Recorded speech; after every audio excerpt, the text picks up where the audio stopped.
High, আমি সঞ্জু। শাকিব খান সম্বন্ধে যতই জানছি ততই অবাক হয়ে যাচ্ছি ভাই। মিমি চক্রবর্তী তার ইউটিউব চ্যানেলে একটা বিহাইন্ড দ্য সিন ছাড়ে তুফান সিনেমার। আমাকে এমডি রাজীব বলে একজন সাবস্ক্রাইবার আমাকে এই স্ক্রিনশটগুলো দেয়। এই ভিডিওটা ছাড়ার আগে তার সাবস্ক্রাইবার ছিল 5,04,000 এবং ভিডিওটা ছাড়ার আজকে আমাকে স্ক্রিনশটটা দিয়েছে, এখন দেখি 5,09,000। মানে ঠিকভাবে একদিনও কাটেনি, 5,000 সাবস্ক্রাইবার বেড়ে গেছে। দেখুন, এই বিষয়ে আমাদের ইন্ডিয়াতে অলরেডি দুজন ভিডিও করে দিয়েছে, পৌশালিদি এবং মহারাজ। বাট আমাকে এমডি রাজীব পাঠিয়েছে, বলছে দাদা এই বিষয়ে ভিডিও করুন। আরও একটা কথা বলে রাখি, যারা আমার সঙ্গে ফেসবুকে কথা বলতে চান বা এরকম আমাকে যে কোনো বিষয়ে ভিডিও সাজেস্ট করতে চান, দাদা এটার উপর ভিডিও করুন, তাহলে আমার ফেসবুকে যান, সেম নাম রয়েছে সঞ্জু স্টেশন। আমি এই ভিডিওর ডেসক্রিপশনে লিঙ্কও দিয়ে দেবো, সেখান থেকে আমাকে গিয়ে আপনারা কমেন্ট করতে পারেন বা যে কোনো বিষয়ে ভিডিও করার জন্য বলতে পারেন। এবং অবশ্যই আগে ফ্রেন্ড রিকোয়েস্ট পাঠাবেন বা আমাকে ফলো করবেন। যাই হোক, মোদ্দা কথা হলো, শাকিব খানের পাওয়ার দেখে আমি রীতিমতো চমকে গেছি ভাই।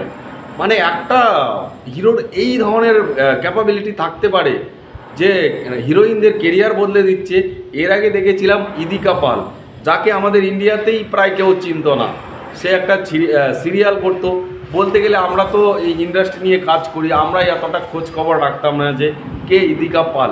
বাট হঠাৎ করে শাকিব খানের সঙ্গে একটা কাজ করে প্রিয়তমা, ওখানকার হায়েস্ট গ্রোসার ফিল্ম হয় এবং ইদিকা পাল রাতারাতি হয়ে যায় সুপারস্টার বলছি। বাট তার কারণ হলো ইদিকা পালের কেরিয়ারই বদলে যায়। তার ফেসবুকে ফলোয়ার্সের সংখ্যা বাড়তে থাকে এবং তার পপুলারিটি বাড়তে থাকে। বাংলাদেশে তো তাকে প্রিয়তমা বলেই ডাকে। আমাদের ইন্ডিয়াতে আসে, ওখান থেকে কাজ করে এবং ইন্ডিয়াতে অনেক অ্যাওয়ার্ড শোতে ডাক পায়, অনেক অনুষ্ঠানে ডাক পায়, যেটা প্রিয়তমার আগে সে পেত না। অনেক প্রোগ্রামে ডাক পায়। পাশাপাশি দেবের নজরে চলে আসে। সুপারস্টার দেব তাকে নিয়ে কাজ করবে এবং দেবের কেরিয়ারের সব থেকে বড় সিনেমা, দেবের কেরিয়ারের সব থেকে ড্রিম প্রজেক্ট খাদানে হিরোইনের সুযোগ পেয়ে যায়। ভাবুন শাকিব খান নামটা কতটা ভারী রয়েছে। তার সঙ্গে কাজ করে ইদিকার জীবন পাল্টে গেছে। যে ইদিকা সিরিয়ালে কাজ করতো তাকে কেউ চিনত না সেরকমভাবে, সেই ইদিকা এখন দেবের নায়িকা। সেই পুরোপুরি ক্রেডিটটা যায় সাকিবের, মানে মেগাস্টার সাকিবের এবং সাকিবিয়ানদের, মানে যারা শাকিব খানকে পছন্দ করে, তারা আজকে ইদিকাকে কোথা থেকে কোথায় নিয়ে গেছে। এমনও দিন আসবে দেখবেন আরও বড় সিনেমা করবে ইদিকা পাল। এমনটাও একটা প্রিয়তমা দিয়ে এই ধরনের তার কেরিয়ার বুস্ট পেয়ে গেছে। শোনা যাচ্ছে শাকিব খানের সাথে আরও একটা সিনেমা করবে। শুধু ইদিকাই নয়, আপনি দেখুন না মিমি চক্রবর্তীর ফেসবুক গিয়ে ফলো করুন ভাই। যখন থেকে তুফানে সাইন করেছে, মিমি চক্রবর্তীর ফেসবুকে ফলোয়ার চচ্ছর করে বাড়ছে, জাস্ট বিশ্বাস করতে পারবেন না। এবার ইউটিউবেও তার প্রমাণ দিয়েছে। ইউটিউবে জাস্ট কোনো গানও দেয়নি, একটা বিহাইন্ড দ্য সিন, সেটাতে ভাই একদিনও হয়নি 5,000 সাবস্ক্রাইবার বেড়ে যায়। সাবস্ক্রাইবার ভাই, ফেসবুকের ফলোয়ার্স আর ইউটিউবের সাবস্ক্রাইবারের মধ্যে অনেক পার্থক্য থাকে। ইউটিউবে এত সহজে কেউ সাবস্ক্রাইব করতে চায় না, জাস্ট ভিডিও দেখে চলে যায়।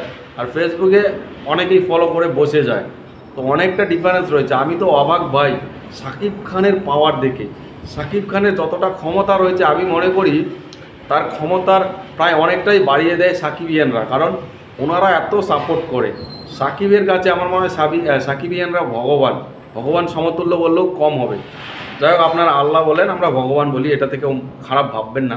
আল্লাহ, ভগবান, গড সবাই একই, তাই না? ওনারা উপরে থাকে, আমরা ওনাদের কাছ থেকে আশীর্বাদ চাই।